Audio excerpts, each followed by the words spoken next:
On Sunday, 16 July, Zimbabwe's main opposition party held its official election launch rally ahead of the August polls.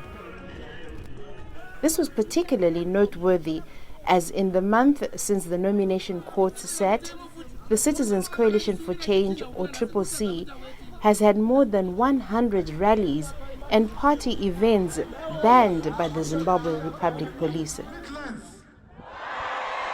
Even in the few instances where rallies have been allowed, the party was prohibited from using buses to transport supporters to the events.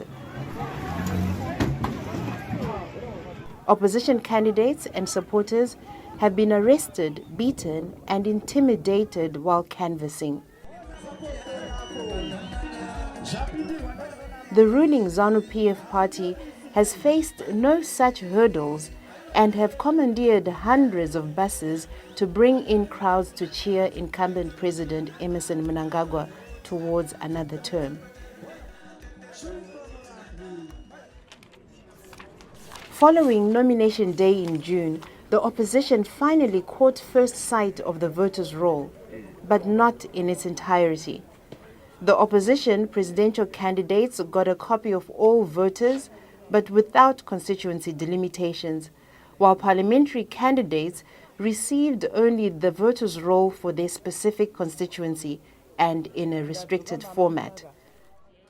This contravenes Section 21.7 of the Electoral Act, which states that the voters' roll must allow its contents to be searched and analyzed.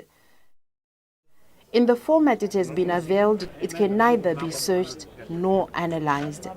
Therefore, key insights into duplications, omissions, and other potential manipulations are impossible to determine ahead of voting. As if all these violations of the Constitution, laws, and human rights were not enough to give the ruling party confidence in a victory, on Friday, 14 July, President Emmerson Mnangagwa signed into law one of the most draconian acts in the country's history.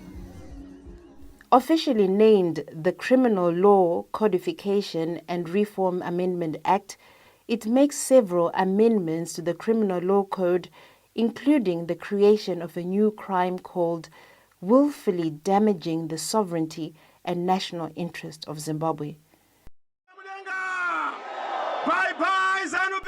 How does an opposition candidate or party campaign against poor governance, corruption, and abuse of power under this new law? Zimbabwe's constitution guarantees freedom of expression and association for its citizens, which the new law contravenes. But prior to the polls, arrests can be made under the new law, and by the time they have made their way through the courts, the election will be over, while the accused languish in prison. Prisons which still hold a prominent CCC leader, Job Sikala, more than a year after his arrest and with no conviction to date.